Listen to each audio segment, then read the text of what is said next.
The end of the year is hectic, but did you know it's also the perfect time of the year to set yourself up for success for next year? I've got 5 tips to help you prep now and give you a smoother, more enjoyable start to next school year. If you're new here, I'm Rachel Vincent and I love sharing ways to help teachers simplify their classrooms and their teaching. The first thing you're going to need to do is just reflect on your current school year. And the best thing to do is while you're in the middle of your school year, because you are well aware of what is working in your classroom and what is not working in your classroom. If you wait until the end of summer or beginning of next year, the thoughts of this school year are long gone, and so doing it now while it's fresh in your mind is the best thing to do. To be quite honest, I tend to do this a lot while students are taking their state assessments, because you're walking around and monitoring, and of course our minds wander, and as I'm looking around my classroom, I'm thinking, okay, I really liked how this was set up over here. I want to keep that. But this bookshelf that didn't quite work there, so maybe I should try it somewhere else.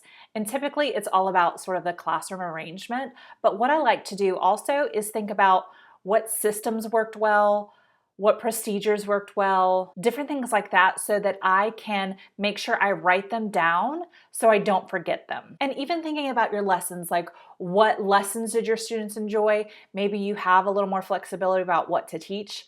I don't really. I have to kind of go with what my district tells me to, but thinking about sort of my lesson system, like did it work well when I had snack time at this moment, or does it work well for students to work on this activity when they finish something? Those types of things, just to kind of figure out what is working and what is not working in your class. I recently just took you guys into my classroom to kind of talk through what was working and not working in my classroom this year. So I will link that for you if you want to take a look to see sort of my thought process behind what went well and not so well in my classroom this year. The next thing is to go ahead and start organizing and purging. I don't know about you, but we got a new curriculum this year.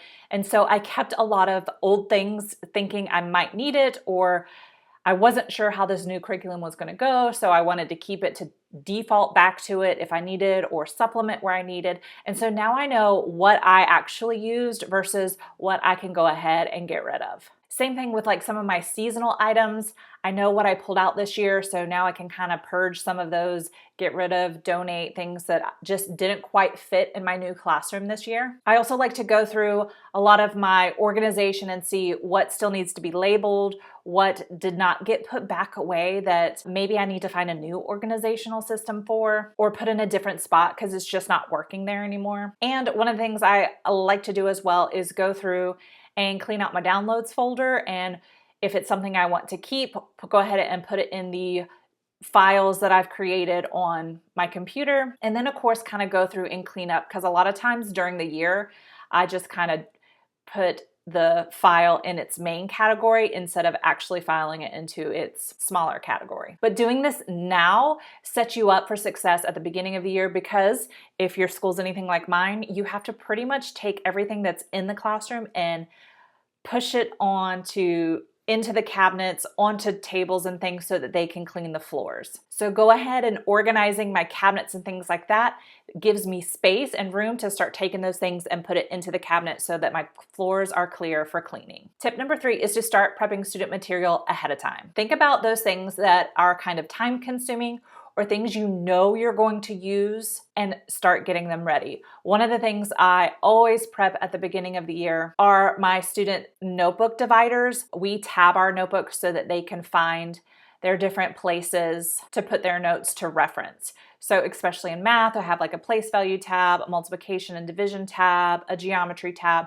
So I go ahead and get those copied and start cutting and prepping them. If I have parent volunteers, that's awesome. I'll send it home, but I don't always have that. Plus, the end of the year, your students are able to function and work independently without you, so you have more time to be able to work on things like that. Last year, I did not prep these things before we moved classes because I didn't want to lose them and have to worry about transporting them to a new classroom. So I waited till the beginning of this year to prep. And let me tell you, it was so much harder to get our notebooks set up and ready to go this year. It took me so much longer to prep them, because at the beginning of the year, your students do not know how your routines and procedures work. So you are constantly having to model and teach that. And it take so much more of you, whereas at the end of the year, the students know how to function in the classroom without you, so you're able to work on things. If you have older students, you can even like give your students some of those tasks to do. You know, maybe there's some task cards you want to use for next year. Go ahead and get those printed and cut and laminated so that you can have students cut it out, or you just those types of things. I like to copy beginning of the year, first week of school stuff, word searches, coloring sheets, all that like time filler stuff that you just need extra, having that all ready to go so you're not having to stand at the copy machine the morning before school starts to get those things done. You can even do things like work on your back to school letters or update your policies that you use in the classroom, your meet the teacher, back to school night slideshow. Start tweaking those things, making sure they're ready to go to save you time at the beginning of the year. The next thing you might want to think about planning or updating your classroom systems. If there's something I know is not working, or if there's something new that I want to try for the next year, I like to do it actually with my current class towards the end of the year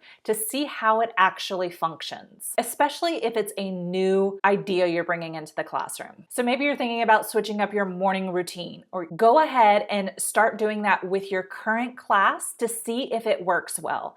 That way it's not sort of that trial and error with a brand new class when you're trying to establish those consistent routines, because if you switch it while you're teaching it, it's harder for them to learn it. But if you try it with the kids who've been doing it all year, you'll see that maybe it does function better and this is what you want to do. Or maybe you're like, okay, this didn't work the way I wanted to. Let's go back to our old way. Or even things like if you want to try a class store or a group management system, whatever you're thinking about possibly trying, go ahead, give it a test run now, see if it's going to work before you bring it into your new school year. Tip number 5 is to go ahead and begin long-term planning. I don't know about you, but planning that first week of school seems just sort of, you know, that's what you have to do. But that second week of school always sneaks up on me, and that's usually the week we're starting to dive into our curriculum. And if you know your curriculum is staying the same, then go ahead and start planning that, making sure that you have planned out that second week of school now, because it's following your normal lesson plan template. It's following your normal procedures. Those are a little bit easier to plan and knock it out so that that's good to go. So when you focus on that first week of teaching procedures and classroom community building and getting to know your students, you can focus on that and your second week is taken care of. You can even work on getting a pacing guide set up. Maybe your district has one, but you want to kind of tweak it, because if your district does it like mine, they plan from day 1 to day 180, and there's no time in there for review and testing and things like that. So I like to create my own. I actually have a free set if you would like for 3rd, 4th, and 5th grade. You can grab those down below. Something cute that I saw that I thought I might try this year is to write a letter to your future self. It's so easy at the beginning of the year to get overwhelmed and stressed out because there is so much to do. There are new students to learn and understand. Writing a note to that teacher who you know is going to be a little overwhelmed, a little stressed out, to remind yourself of the things that you want to prioritize this next school year, encouragement to yourself. Maybe you're coming off a tough school year and you just want to remind yourself that you can get through those hard things that will motivate you and keep you grounded for the new school year. Tuck it away in a place that you know you'll find it, maybe in one of the read alouds you read every school year, in a desk drawer, wherever you think you may find it in the future. I've linked all the videos that I have talked about in the description, but if you need ideas on what materials to actually prep for the next school year, check out the video that's on your screen now.